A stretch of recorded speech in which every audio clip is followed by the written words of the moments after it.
नमस्कार, आदाब, आप सभी का बहुत बहुत स्वागत है। मेरा नाम रूबिका लियाकत है। 4:50 हो रहे हैं, यानी वक्त हो चला है गूंज का न्यूज 18 इंडिया पर।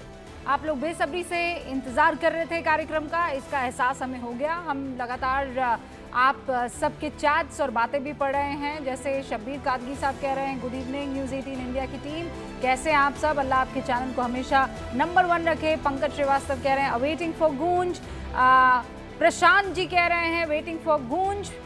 पंकज जी, प्रदीप जी सब कह रहे हैं नमस्ते। प्रदीप जी कह रहे हैं रूबिका जी राम राम, अब नंबर 1 शो गूंज का इंतजार है, ये चेत साहब कह रहे हैं। बहरहाल आपके आगे भी हम लोग मैसेजेस इसी तरीके से पढ़ते रहेंगे। कोई सवाल है तो जरूर पूछेगा, लेकिन किस मसले पर चर्चा कर रहे हैं ये भी तो बताना आपको जरूरी है। दुनिया की सबसे बड़ी मुस्लिम आबादी वाला पश्चिम एशिया जंग का मैदान बना हुआ है, जिसे मिडिल ईस्ट के नाम से हम लोग जानते हैं। इसकी शुरुआत अमेरिका और इजराइल ने बम बरसाकर की, और फिर ईरान ने इस जंग की जद में सऊदी अरब, संयुक्त अरब अमीरात, Qatar, Kuwait, Oman, Iraq, Bahrain सबको लपेट लिया। ईरान सऊदी अरब सहित 7 मुस्लिम मुल्कों पर हमले कर रहा है, और पूरा का पूरा अरब वर्ल्ड सुकून से ईद का वो त्योहार मना ही नहीं पा रहा। उसकी जगह मौत का साया नजर आ रहा है सबको। ये तो पश्चिम एशिया की बात है, फिर कह रही हूं जिसे हम मिडिल ईस्ट के नाम से जानते हैं। अब अपने पड़ोस के 2 देशों का हाल भी देख लीजिए, पड़ोस के एकदम। हाँ, पाकिस्तान ने अफगानिस्तान पर 16 मार्च की रात को एयर स्ट्राइक किया। यह हमला अफगानिस्तान की राजधानी काबुल में एक अस्पताल पर किया गया। हमले में 400 लोगों की मौत की खबर आ रही है। जो बम बरसा रहा है वो भी मुसलमान मुल्क है, और जो मारा जा रहा है वो भी मुसलमान मुल्क है। अब अपने आसपास अभी इस वक्त देखिए सन्नाटा है एकदम। भारत में ये जो एक गैंग चलती है ना, एक ब्रिगेड जो चलती है, भारत को बदनाम करो ब्रिगेड, इन लोगों का खून गाजा के लिए खौल जाता है। ईरान पर हमले के बाद एकदम से गुस्से में आ जाते हैं, सड़कों पर एकदम लहूलुहान करने की स्थिति दिखाई देती है। लेकिन अफगानिस्तान में उन लोगों की मौत पर चुप हो गए। ये उम्मा नहीं है। इलाज के लिए अस्पताल में मौजूद थे वो उम्मा नहीं है। बेगुनाह जिनका इन झगड़ों से कोई लेना देना नहीं है वो उम्मा नहीं है।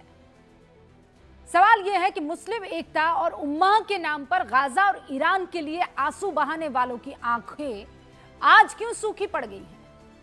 अफगानिस्तान के मुसलमान उन्हें मुसलमान नहीं लग रहे। जब इसी अफगानिस्तान में तालिबान कब्जा कर रहा था तब तो बड़े ठाके लगाए जा रहे थे। अब उन्हीं लोगों के लिए दिल का दर्द खत्म हो गया। असल में ये डबल स्टैंडर्ड है, हिपोक्रेसी है। ये सिर्फ काबुल के इस हमले को लेकर नहीं है, ईरान से लेकर गाजा तक आपको हर बार ये दिखाई देगा। ईरान खुद बता रहा है कि कोई भी मुसलमान मुल्क उनके साथ इस वक्त नहीं खड़ा हुआ है। नाउ कट टू हिंदुस्तान, आ जाइए। वो डायलॉग है ना, तुम कौन मैं खामखा। कहानी भारत में ये है बिल्कुल। इस वक्त देश के मुख्य विपक्षी दल कांग्रेस की सबसे बड़ी चिंता यह है कि भारत खुलकर ईरान पर हो रहे हमलों पर दुख क्यों नहीं जता रहा है। कांग्रेस के मीडिया विभाग के चेयरमैन ये लिखते हैं कि वो इंतजार में है कि भारत कब लिखित में ईरान के स्कूल पर अमेरिकी इजरायली हमलों की निंदा करे। कांग्रेस के मीडिया विभाग के महासचिव जयराम रमेश भारत को ब्राजील की दुहाई देते हुए ये पूछते हैं कि बतौर ब्रिक्स अध्यक्ष इस बार भारत क्यों नहीं ईरान पर हमले के खिलाफ संयुक्त बयान जारी करवा रहा है। मतलब ईरान पर हमले को लेकर पूरे मुस्लिम जगत में सन्नाटा है, लेकिन भाई लोग कहते हैं कि हमको यहां पर किसी भी कीमत पर आकर सपोर्ट दे देना चाहिए। इतनी बेचैनी इस वक्त दिखाई दे रही है इनमें। आखिर क्यों? वो भी तब जबकि दुनिया के हर इलाके में हालात अभी बदतर हैं। यूरोप में रूस और यूक्रेन जंग लड़ रहे हैं। पश्चिम एशिया में ईरान बनाम अमेरिका और इजराइल हो रहा है।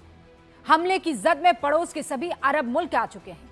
अफ्रीका में कई छोटे छोटे देश इस वक्त जंग में उलझे हुए हैं, और भारत इन सब लड़ाइयों में बैलेंस एकदम दिखाई दे रहा है। कोई पक्ष नहीं तटस्थ। दूसरे पक्ष के साथ रिश्तों को कैसे संभाल कर चलना है, यह भारत से सीखा जाए।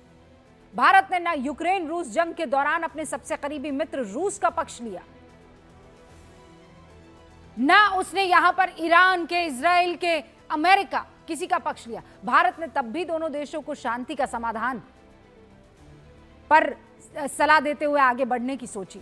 अभी भी हालात आप देख लीजिए। प्रधानमंत्री मोदी ने इस जंग में हर पक्ष के राष्ट्रीय अध्यक्ष से मुलाकात की, बातचीत की, इनफैक्ट राष्ट्र प्रमुखों से फोन पर बात की है, चाहे वो ईरान हो, संयुक्त अरब अमीरात हो, इजराइल हो, जॉर्डन हो, सऊदी अरब हो, बहरीन हो, ओमान, कुवैत, कतर।